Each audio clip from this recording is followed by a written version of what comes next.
la presse togolaise va bien, de mon point de vue. Si on se fie à l'indicateur de référence qui est le classement RSF, Reporters sans frontières, qui publie chaque année l'état de la presse dans le monde, on peut dire que la presse togolaise se porte bien parce que dans ce classement, le Togo a fait des bons depuis plusieurs années. L'année dernière, si ma mémoire est bonne, je crois que le Togo a fait un bond de 10 places ou 12 places, je me rappelle. Donc, de ce point de vue, la presse togolaise se porte bien. Elle se porte bien aussi parce qu'on vient d'adopter, enfin le Parlement vient d'adopter un nouveau code de la presse qui prend en compte un certain nombre de transformations, notamment avec l'apparition des nouveaux médias, la presse en ligne, etc. Et puis qui donne plus de prérogatives et de protection aux journalistes. Et donc, du côté réglementaire, législatif, tout ça, on peut dire que la presse togolaise est l'une des presses en Afrique, notamment dans la sous-région ouest africaine, où on peut exercer de façon libre notre métier. Si on n'est pas très intéressé par le fait politique, et si on ne vit pas au Togo, c'est quelqu'un qui débarque à Lomé ne saura pas qu'on est en pleine campagne, il reste 2 ou 3 jours de campagne au Togo.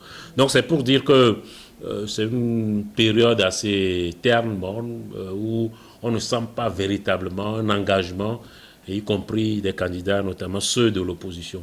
Je ne peux pas expliquer pourquoi, mais cette campagne est différente de toutes celles qu'on a connues depuis.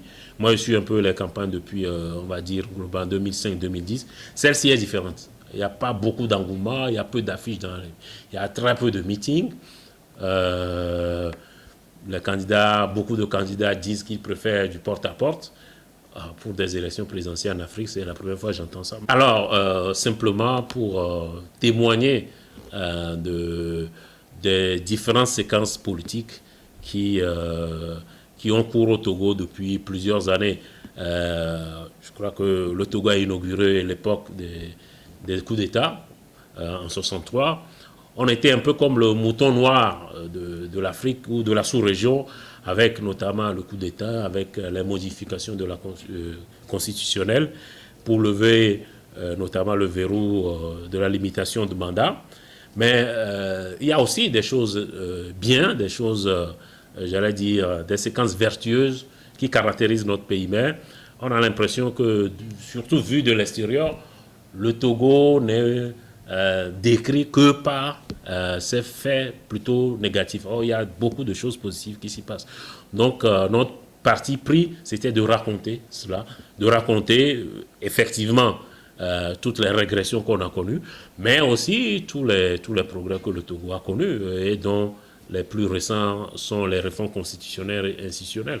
On est dans un contexte où des présidents africains, notamment dans la sous-région, ont modifié les constitutions pour se représenter ou vont modifier la constitution pour se représenter. Or, chez nous, on a modifié la constitution pour empêcher le président de se représenter. Ça aussi, c'est des choses dont il faut parler. Nous avons pris le parti de parler de ça. Alors, j'ai un ami, un confrère qui a l'habitude de dire que l'alternance n'est pas un don du Saint-Esprit. L'alternance, c'est les électeurs qui décident. Donc, si tous les mécanismes sont mis en place à travers la Constitution, comme on vient encore de le faire avec de nouveau la limitation de mandat, après il appartient aux électeurs de décider s'ils veulent que ceux qui sont là continuent ou s'ils veulent qu'ils partent.